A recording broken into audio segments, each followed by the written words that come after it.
Radio. Les Français parlent au français. Je n'aime pas la blanquette de veau. Je n'aime pas la blanquette de veau. Sud Radio Berkov dans tous ses états.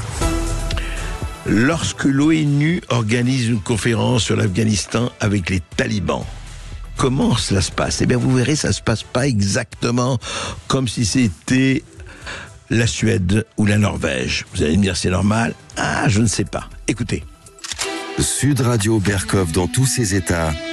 Les perles du... Femmes, où sont les femmes? Oui, Patrick Juvet, mais on n'en veut pas les femmes. Comment on n'en veut pas des femmes? Non, on n'en veut pas. On n'en veut pas. Alors, le 30 juin prochain, là donc, au moment où les Français sont appelés aux urnes pour le premier tour, eh bien, une réunion est organisée par l'Organisation des Nations Unies à Doha, capitale du Qatar, concernant l'Afghanistan. Très bien, eh bien, écoutez, conférence, l'ONU organise un peu partout, c'est son rôle, des conférences partout. Eh bien, simplement, alors, les talibans, qui, vous le savez, sont au pouvoir aujourd'hui en Afghanistan et au pouvoir absolu, ont quand même eu leurs exigences. Alors, c'est quoi l'exigence des talibans? Eh bien, exclure les femmes afghanes. Pas une femme afghane ne sera là. Et exclure les représentants de la société civile de cette réunion, et on demandait que, alors là, c'est très très bien, que le sujet du droit des femmes ne soit pas abordé lors des discussions. Quand même, ça fait beaucoup. Donc, on exclut, pas de représentant de la société civile, et on ne veut pas... Ah, attendez, c'est pas un sujet, on ne veut pas parler du droit des femmes, etc. Bon, et que croyez-vous que fit l'ONU? Eh bien, elle a cédé à ses demandes dans le but de ramener les talibans à la table des négociations. Et oui, il faut accepter. Mais attendez, c'est quand même quelque chose d'assez... Enfin, je sais pas, pour nous, pour un certain nombre de gens dans le monde, de dizaines de millions, voire de milliards, c'est quand même pas négligeable. Ah ben oui.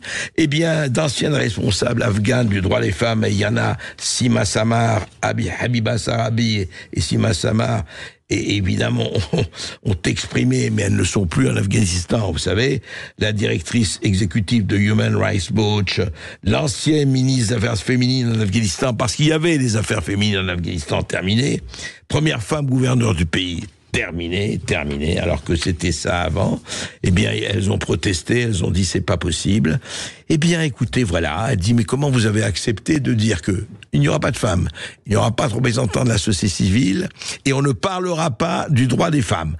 Alors que dit l'ONU? Eh bien, justifie cette décision par la nécessité de relancer le dialogue avec les talibans face à la grave crise humanitaire et économique que traverse l'Afghanistan. Mais est-ce que vous ne pourriez pas dire aux talibans aussi que si vous voulez qu'on s'en occupe, qu'on s'occupe de la grave crise humanitaire, peut-être pourriez faire quelques pas, céder un peu? Non, on discute pas, non, c'est formidable avec les totalitaires, hein. Nous, on accepte, on se soumet, etc. Et alors j'adore ce que disent les agences. Cette situation met en lumière le dilemme auquel est confrontée la communauté internationale, choisir entre isoler les talibans au nom des droits des femmes ou avancer vers la reconnaissance pour permettre le retour de l'aide internationale dans l'un des pays les plus pauvres du monde. Et les femmes? Écoutez, c'est un dommage collatéral, les femmes. On les oublie, on verra plus tard, on a le temps, entre 50 lapidations, 40 massacres et 50 égorgements, on verra plus tard, évidemment. Il y a des priorités dans la vie. Oui, il y a des priorités dans la vie. On va marquer une courte pause sur Sud Radio, on va revenir dans un instant après les infos de 13h pour le face-à-face d'André Berkov. À tout de suite.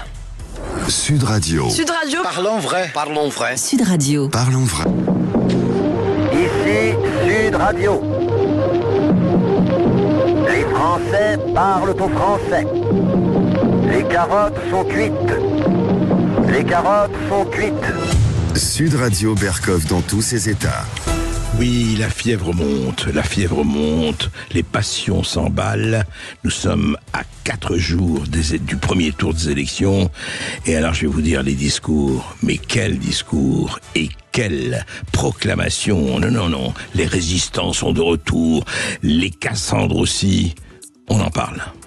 Sud Radio Berkov dans tous ses états. Eh oui, les faux culs, les escrocs, tout ça. Bon, on va pas quand même vilipender tout le monde. Ils ont raison. Alors, les narratifs se développent. Quand je dis que ça se développe, c'est formidable.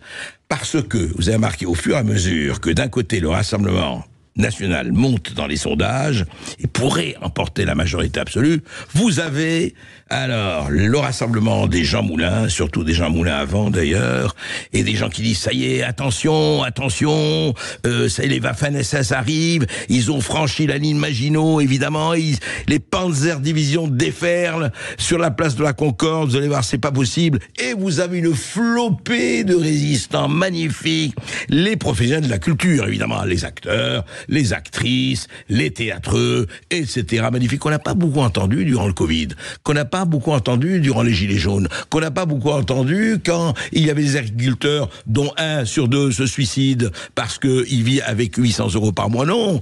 Alors là, attention, c'est la lutte finale, c'est la passionara, no passaran, c'est formidable, hein, je veux dire, bon. Et d'un autre côté aussi, celui qui monte, évidemment, ce qui monte, c'est le nouveau Front Populaire. Alors là aussi, de l'autre côté, c'est l'autre côté. Oui, ça y est, les soviétiques arrivent, ils vont soviétiser, ça va être le goulag, ça va être la prison, regardez comme ils sont violents, les antifas, les black blocs, etc., etc. Alors c'est intéressant, parce qu'on ne parle plus que de ça. C'est ce qu'on appelle les extrêmes. À tort ou à raison, d'ailleurs, il y a beaucoup de choses à dire sur le mot extrémisme. Mais voilà. Et alors, ils sont tous là, en y allant. Alors, évidemment, j'adore ces révolutionnaires de comptoir, hein, ces gens qui sont chez eux, bien vissés, et puis, alors, qui parlent. Alors là, ils sont, le ministère de la parole, c'est formidable. Notamment, alors, Dominique Strauss-Kahn, du haut de Radio Marrakech, puisqu'il a un riad là-bas, a lancé son appel à la résistance.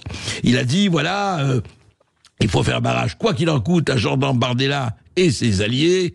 Et il rappelle, regardez les sociodémocrates, la peur qu'ils ont commis en Allemagne en 1933. Alors évidemment, la réduction ad Hitlerum, ça y est, nous sommes en 1933, les heures les plus sombres de nos histoires, c'est magnifique. Bon, là. Et d'un autre côté, effectivement, les autres qui disent, voilà, Isabelle Carré, Gilles Lelouch, tout le monde, 800 professionnels de la culture, faire barrage, voilà, contre le Rassemblement national. Et puis, les autres, alors du côté des libéraux, du côté des centristes, etc. Mais alors quand même, les propositions du nouveau Front Populaire, c'est n'importe quoi. On va exploser, la France est déjà en dette, elle va être en ruine. Et on emploie toujours, voilà, d'un côté le goulag, d'un autre côté c'est pratiquement les camps de concentration. Est-ce qu'on pourrait demander à ces braves gens de se calmer un peu et de ne pas avoir 2 poids et 2 mesures dans leurs indignations? Moi, ce qui m'énerve dans tout ça, c'est d'abord cette espèce de gratuité de la salivation. Et ce qui m'énerve encore plus, ce sont les indignations à géométrie variable. On va parler d'un vrai drame tout de suite, le drame des enfants placés. Ça, c'est autre chose. Et ça aussi, on entend heureusement quelques personnes, mais on n'entend pas beaucoup de monde. Tandis que quand il faut s'agiter, évidemment, pour les grands discours qui ne veulent rien dire, alors là, tout le monde est présent.